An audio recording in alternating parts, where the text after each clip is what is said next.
मज़ेदार कहानियों के लिए चैनल को सब्सक्राइब करें और वीडियो को लाइक, शेयर एंड कमेंट करें।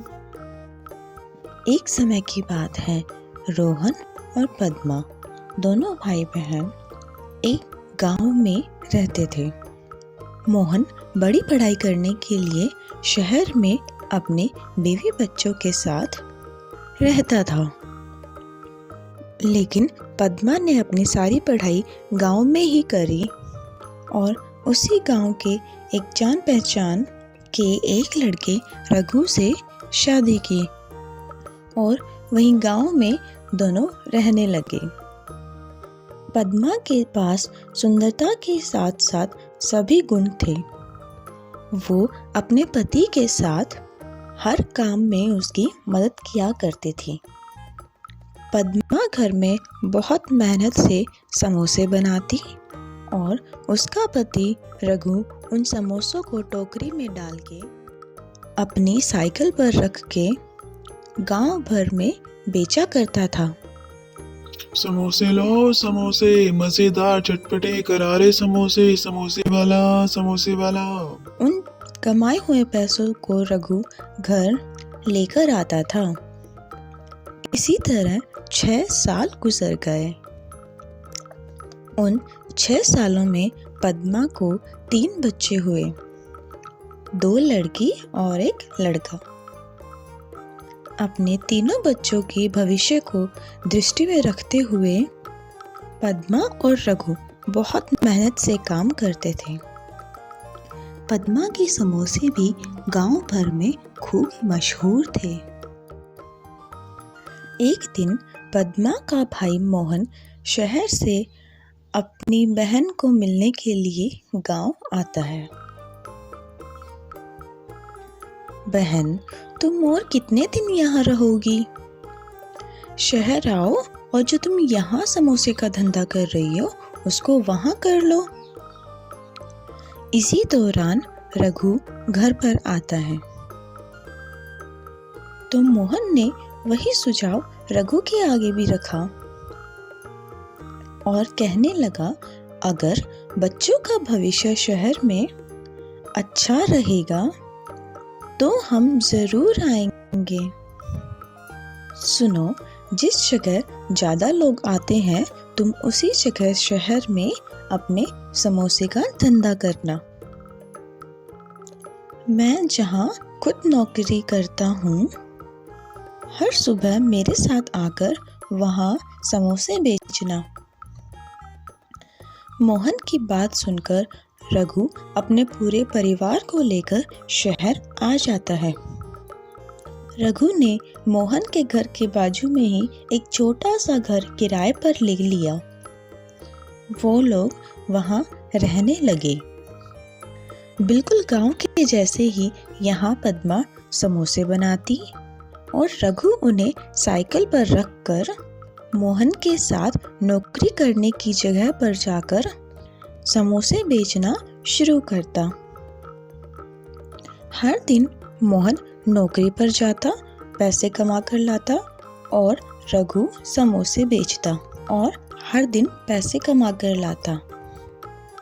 पद्मा के हाथ से बनाए हुए समोसे शहर में सभी को बड़े स्वादिष्ट लगे। हर दिन रघु जितने भी समोसे लेकर जाता वो सभी बिक जाते। उन्हीं कमाए हुए पैसों से रघु ने एक छोटा सा समोसे बेचने के लिए ठेला खरीद लिया और गरम गरम समोसे वहीं पर बनाना शुरू कर दिया। एक तरफ पद्मा गर्मा गर्म समोसे बनाती थी तो दूसरी तरफ रघु उन समोसों को बेचा करता था। अब तो पहले से भी ज्यादा कमाई होने लगी। इसी तरह पद्मा और रघु पूरी लगन से कमाई करते थे।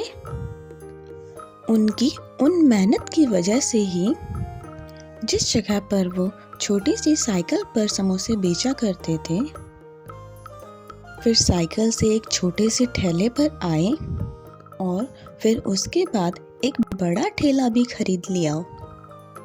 और तो और उसके बाद उन्होंने 2 लोगों को भी अपने काम पर रखा।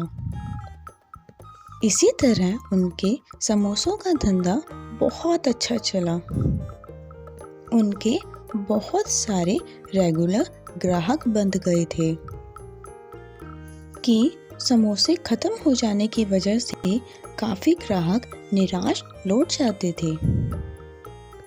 पद्मा और रघु के दिन रात की मेहनत की वजह से अब वो जगह समोसा सेंटर के नाम से मशहूर होने लगी। कुछ दिनों के बाद उन्होंने 10 और काम करने के लिए लड़कों को रख लिया।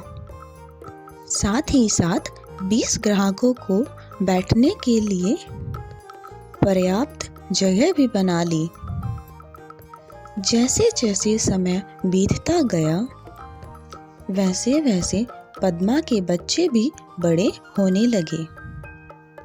मोहन भी रघु के जैसे अपनी नौकरी में वहीं बढ़ता गया और अच्छी आमदनी कमाता रहा। एक दिन नौकरी खत्म करके मोहन घर वापस जा रहा था, तभी उसने पद्मा और रघु का समोसा सेंटर देखा और वहां गया और कहा, देखा, मेरी दी गई सलाह की वजह से ही तुम दोनों को ये सफलता मिली है। मैं तुम दोनों को एक और सलाह देता हूँ। बताओ भैया, क्या सलाह है? मैं पिछले 10 सालों से देख रहा हूँ रघु इतने सारे लोगों को समोसा सेंटर में संभालता है। उसे देखकर तो मैं आश्चर्यचकित हूँ। रघु मैनेजर की पोस्ट के लिए एकदम सही रहेगा। सोचो तो जरा, मेरे जैसा बड़ा जॉब, मेरे जैसा बड़ा नाम, और तो और अगर काम पसंद आए तो इनाम। और यहाँ रघु हर दिन अपने समय और हुनर को बर्बाद कर रहा है। अरे ये क्या बोल रहे हो भैया, बल्कि हमें तो लगता है आपके काम से हमारा काम बहुत बेहतर है। ऐसा क्यों? क्योंकि भैया 10 साल पहले एक साइकिल स्टैंड के ऊपर एक छोटी सी टोकरी के ऊपर हम समोसे बेचा करते थे और उसी दौरान आपकी नौकरी भी लगी थी और उस रोज हम रोजाना 800 रुपये कमाया करते थे और आपके महीने की तनख्वाह 10,000 थी। इन 10 सालों में बहुत कुछ बदल गया है। अब हम एक बहुत बड़े समोसे की दुकान के मालिक हैं, इस पूरे एरिया में बहुत मशहूर हैं और आप इन 10 सालों में मैनेजर बने हैं, जिससे आपकी महीने की तनख्वाह 1 लाख हो गई है और हमारी 1 लाख से भी ज़्यादा आमदनी है। हमने अपने बच्चों के भविष्य के लिए जो भी किया सब सही किया भैया। भविष्य के लिए? वो कैसे?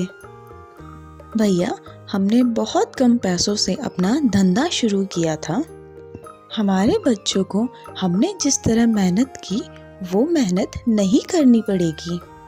एक दिन मेरा बेटा इस समोसे की दुकान को और आगे बढ़ाएगा और बने बनाए धंधों को संभालेगा और आगे बढ़ाएगा।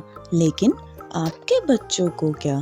उन्हें तो दोबारा से शुरुआत करनी पड़ेगी, वही सब रोज की मेहनत करनी पड़ेगी जो आपने करी।